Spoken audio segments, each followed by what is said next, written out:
Okay, from now on, okay,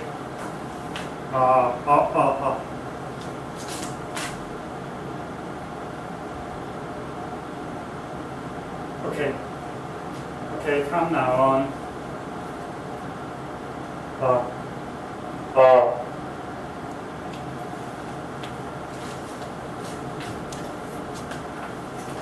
okay, from now on, we study how to calculate the central mass for some reason.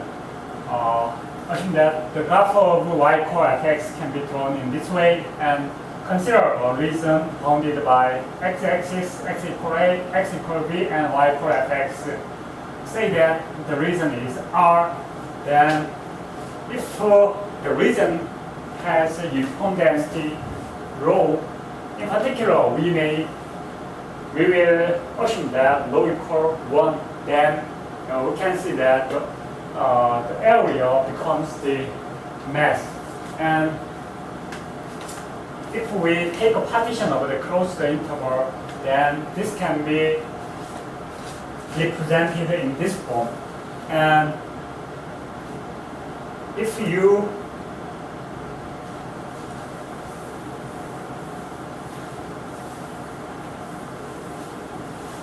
consider the letter rectangle, then if delta x is almost 0, then this can be magnified as the length of this part is dx, and the center of this rectangle is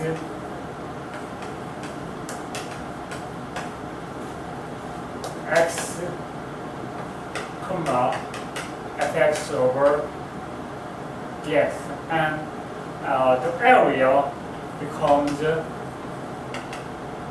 multiplication of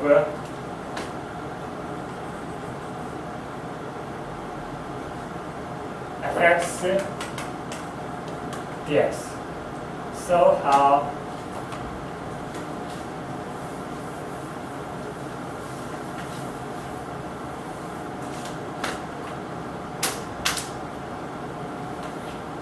recall that x bar is sigma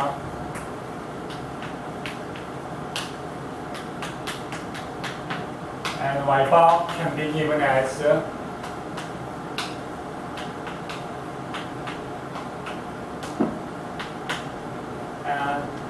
and since the area is fx multiplied by dx, you can see that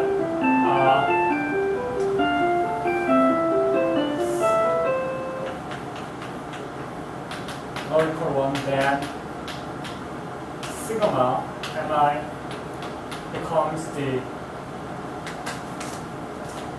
summation of the area of the rectangle, and so this is approximately equal to the integration of f from A to b, and sigma mi xi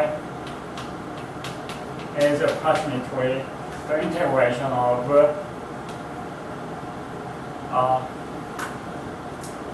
this can be considered as mi.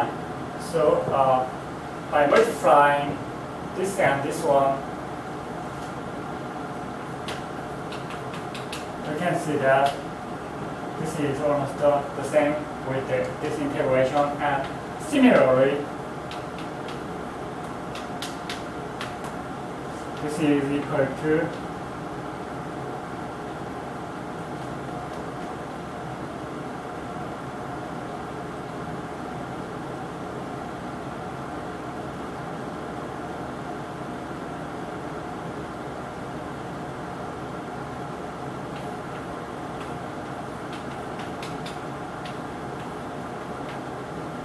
since mi can be considered as fx dx, and the coordinate up here multiplying this part and this part, x and this part, we get an equation for this one, and by multiplying this and this, we can have communication. So we may conclude that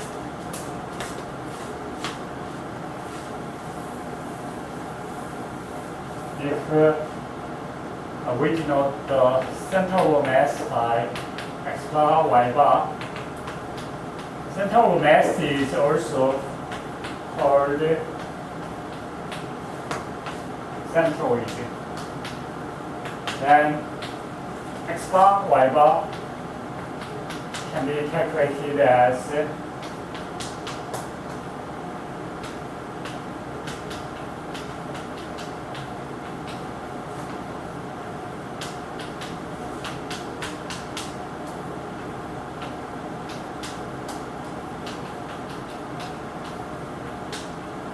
where A is the area of the reason. So it can be obtained by integrating f from A to B. Okay. So this is the formula to calculate the central mass, and you can generalize this as the following theorem. So more generally,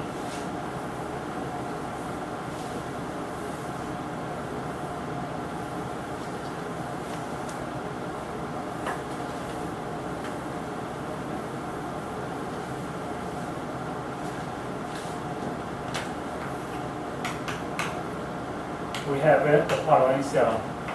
Noting that f is greater than or equal to gx on closed interval a, b, and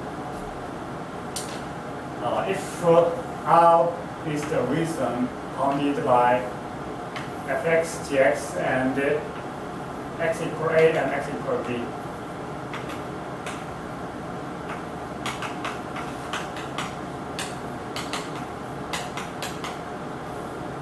The reason is denoted by r, and if we denote the area of r by a, and the central mass is usually denoted by using this notation, then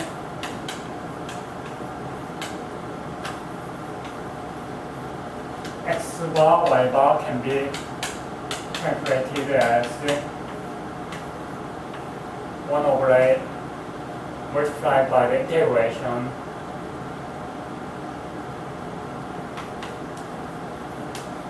x minus gx, and y bar can be similarly obtained by multiplying this power with the integration of x squared minus gx squared. Yes. Okay. So if you consider gx is equal to 0 in this case, if gx is equal to 0, then it is x-axis, and so we have this result. So this is the generation of this part. Okay. In this way, you can calculate the central mass, and as an application of this theorem, we can also prove the following theorem by using cylindrical shell method. We will not study how to prove the theorem of Pappus, but you can easily prove for some specific case by using cylindrical shell method. And let's state the theorem of Pappus.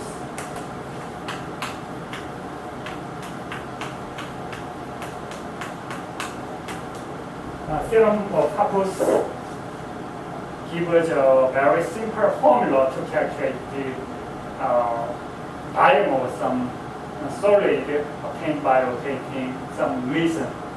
So assume that here is a reason R, and here is an axis or some line L, and assume that we rotate R about this line, then we can get some solid, and we want to find the volume of the solid, and assume that the area of the reason is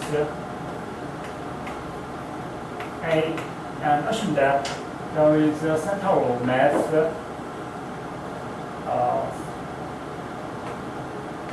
here.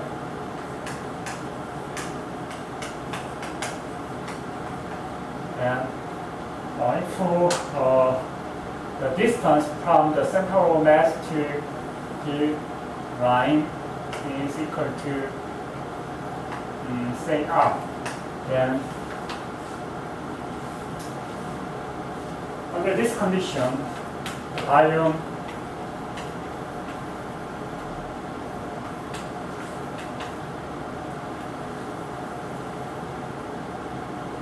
void of the solid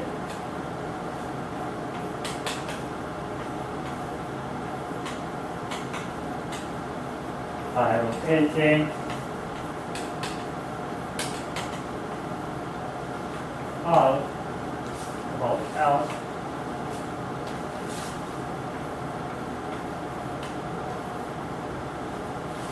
can be calculated as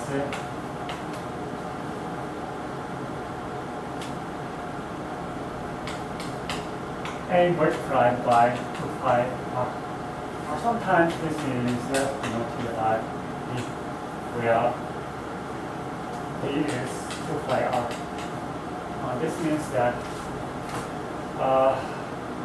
if you consider the central mass and if the central mass is rotated about the line, and it will be a circle like this one. And since this is the length of this line segment is r, then you can see that the length of this part is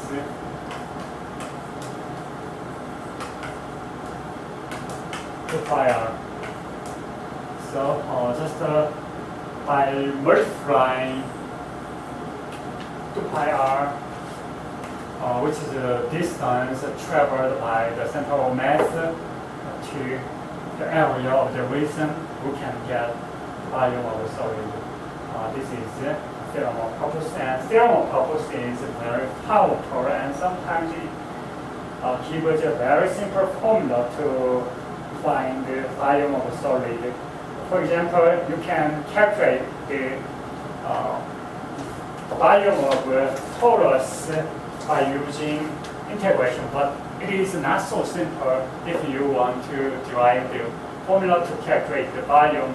But if we try to calculate the volume by using theorem of purpose, then it is usually much easier. For example,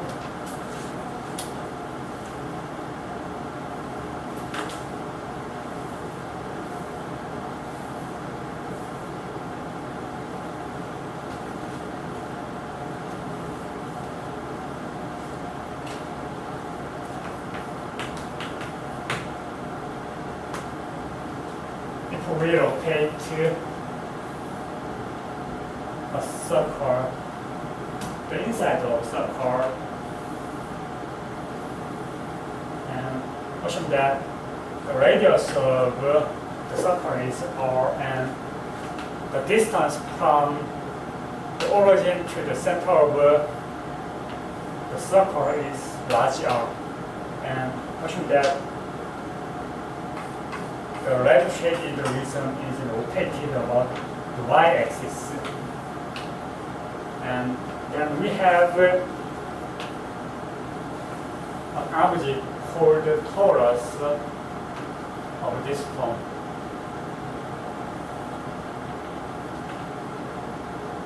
Like a donut, and we want to find the volume of the solid, which is called the torus.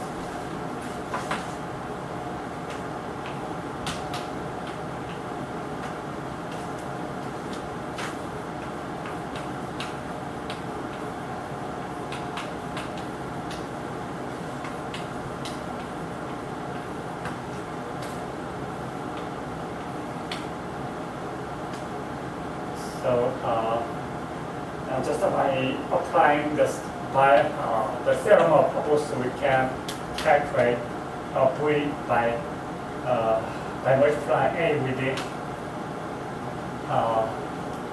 D, where D is the distance that the center of mass has traveled when we locate the reason. So this becomes pi r squared multiplied by 2 pi times u of Laplacian. So you can see that this is 2 pi squared small I squared multiplied by Laplacian. Of course, you may prove this just by using integration or cylindrical shell method, but it's much more complicated. So if you apply the theorem of couples, you may calculate the volume of some solid obtained by rotating some reason. Okay.